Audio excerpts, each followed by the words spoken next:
జగన్మోహన్ రెడ్డి గారు బయటకు రావట్లేదు.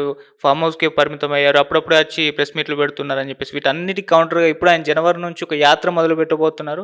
పార్లమెంట్ సెగ్మెంట్‌లో ఉన్న 3 అసెంబ్లీ స్థానాల్లో ఆయన విస్తృతంగా కార్యకర్తలతోటి అందరితోటి కలుస్తారు. జనంలోకి ఉంటారని చెప్పేసి ఆయన నిన్న ఒక మీటింగ్‌లో చెప్పేసారు సార్.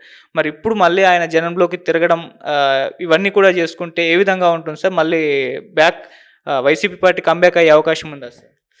ఇప్పుడు ఇప్పుడిప్పుడే ఏం చెప్పలేము. ఎందుకంటే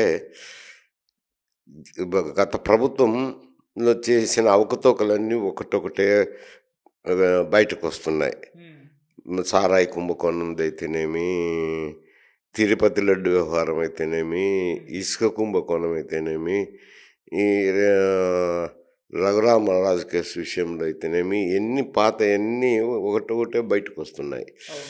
బయటకొచ్చినప్పుడు అది తన ఇమేజ్‌ని దెబ్బతీస్తది. హ్మ్.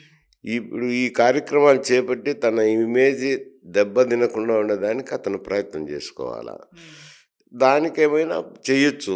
బ ఏ వాళ్ళ కార్యకర్తలను కలవడం గానీ, బహిరంగ సభలు పెట్టడం గానీ చెయ్యొచ్చు. హ్మ్. చేసి తనే వెంటనే ఏదో ఊడిపడతాదని చెప్పేదానికి లేదు. ఎందుకంటే ఈ ఈ ఈ జరిగిన తప్పులన్నీ నీడ మాదిరి వస్తాయి గదా! అవును. అయన్నీ మాసిపోవాలంటే కొంత సమయం పడతది. హ్మ్. వెంటనే ప్రజాక్షేత్రం లేకపోతేనే ప్రజలతో మార్పొస్తదని నేను అనుకోను. ఓకే. సార్ ఈయన ఒకవేళ ప్రజాక్షేత్రంలో వెళ్ళినప్పుడు దీనికి కౌంటర్‌గా టీడీపీ వాళ్ళు కూడా ఏదో ఒక ప్రయత్నం అయితే చేస్తూ ఉంటారు. ఆపే ప్రయత్నం అయితే. అది కేసు ఏమన్నా పెట్టేసి జైలుకు పంపించే యోచనలేమన్నా చేస్తారంటారా? అంటే మనం చూస్తున్నాం వరుస పెట్టి వైసీపీ వాళ్ళు అరెస్ట్ అవ్వడం మన YCP social media handlers Varra Ravindra Reddy ఇప్పుడు ఆర్‌జీవి అరెస్ట్ అంటున్నారు. పోసాని గారైతే మొత్తం రాజకీయాల నుంచే తప్పుకున్నారు. ఈ విధంగా కొంతమంది. అదే విధంగా జగన్మోహన్ రెడ్డి గారికి కూడా అయ్యే అవకాశం ఉందా సార్? ఇప్పుడు కొన్ని కేసులైతే విచారణలో ఉన్నాయి గదా! హ్మ్. సారాయి కుంభకోణం. అవును. దాని మీద సిఐడి వాళ్ళు ఇన్వెస్టిగేషన్ చేస్తున్నారు. హ్మ్. ఇవన్నీ ఇన్వెస్టిగేషన్ ఏ రూపం దాలుతాయో, ఏ స్థాయికి పోతాయో, వేలు ఎక్కడ చూపిస్తాయో తెలియదు గదా! హ్మ్. అవన్నీ బహిర్గతం అయినప్పుడు తప్పకుండా చర్యలుంటాయి. ఓకే.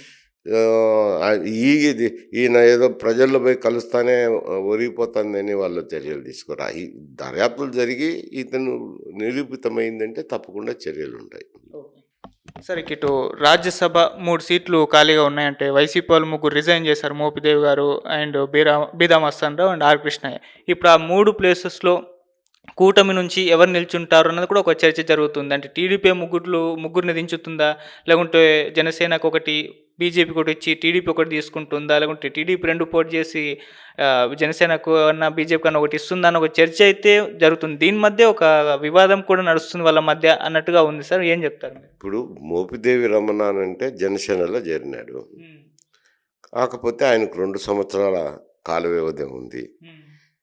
మిగతా ఇద్దరికి మాత్రం 4 సంవత్సరాల కాలం ఉంది. ఓకే.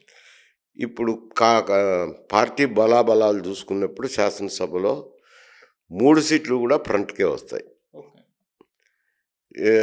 ఎందుకంటే క క వైఎస్ఆర్‌సీపీకి 11 సీట్లే ఉన్నాయి గాబట్టి వాళ్ళు పోటీ చేసే పరిస్థితి లేదు. హ్మ్. ఇక్కడ ఉండే సమస్య ఏమిట్రా అనంటే వైసీపీ ఓడిపోయిన తర్వాత ముగ్గురు రాజీనామా జేసినారు వైసీపీకి. హ్మ్. ఒకరేమో జనసేనలో చేరినారు. మిగతా ఇద్దరు తెలుగుదేశంలో గానీ, జనసేనలో గానీ చేరలేదు. హ్మ్. మరి వాళ్ళు అడుగుతారా? ఇంతటితో రాజకీయాలు చాలనుకుంటారా? తెలియదు. అది వాళ్ళ లాబియింగ్‌ని బట్టి ఉంటది. హ్మ్. ఇంగ రేపు పొద్దున వాళ్ళేదన్నా లాబియింగ్ జేసి ఏదో మేము రాజీనామా జేసినాము మాకివ్వండి అని తెలుగుదేశాన్ని అడగాల గదా! హ్మ్. అడిగితే గదా! ఫ్రంటున్న అడిగితే అవును. అది వేరు సమస్య. మరి వాళ్ళు ఇప్పటికైతే అడిగిన దాఖలాలు ఎక్కడా పత్రికల్లో కనపడడం లేదు. హ్మ్. వాళ్ళు అడగకుండా ఊరికుండిపోతే గనక తెలుగుదేశంకు కూటమి ప్రభుత్వానికే పోతాయి. హ్మ్. 3 సీట్లు గూడా పోతాయి. ఓకే. అప్పుడేమన్నా మోపిదేవి ఉన్నాడు గాబట్టి మోపిదేవి ఏమన్నా జనసేన నుంచి అడిగి ఒకటేమన్నా ఇప్పించుకోవచ్చు. హ్మ్. మిగతా 2 సీట్లకు తెలుగుదేశం పూర్తి చేస్తదేమో. ఓకే. ఏమన్నా బీజేపీ గూడా కేంద్రంలో ఉంది గాబట్టి మాకోటి ఇయ్యండి మరి వీళ్ళలో ఎవరినన్నా తీసుకుంటదా? అనేది అది పార్టీ వ్యవహారాలు గాబట్టి ఇప్పుడే బయటికి రావు గదా! ఆ!